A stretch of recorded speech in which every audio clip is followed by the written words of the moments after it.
On the Republican side, the Republican State Leadership Committee, which is it's like the state level committee for state legislative seats, like the DCCC is for Congress, this is for state legislative seats. We have the equivalent on the Democratic side called the DLCC, Democratic Leadership Campaign Committee.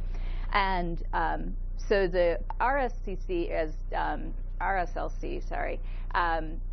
spent since 2010, so you all know the story leading into 2010, right? The $40 million spent, the Red Map strategy, the massive investment in state legislative races in order to pick up nearly 700 seats and flip, I don't even know, 21 chambers, I think it was, in 2010. That was a big deal. But since then, they have spent in the 2012 cycle, they spent $3 million just on candidate recruitment of women and people of color.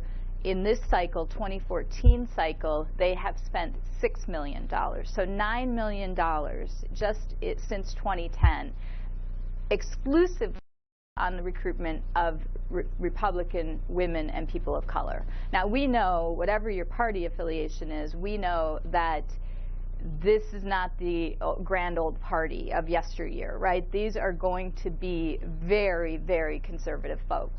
And they have recruited, as a result of this investment, more than 150 people of color and more than 300 women.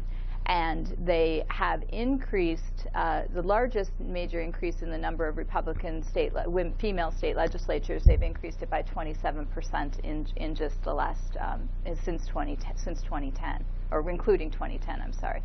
So it's, there's major activity happening on that side and major investment.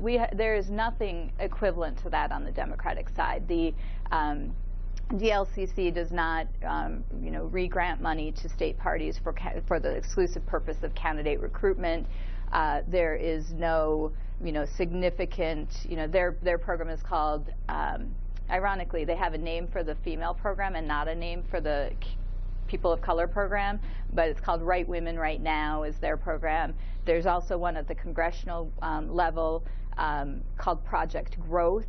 So there's a similar investment happening at the congressional level. And there's just nothing on our side.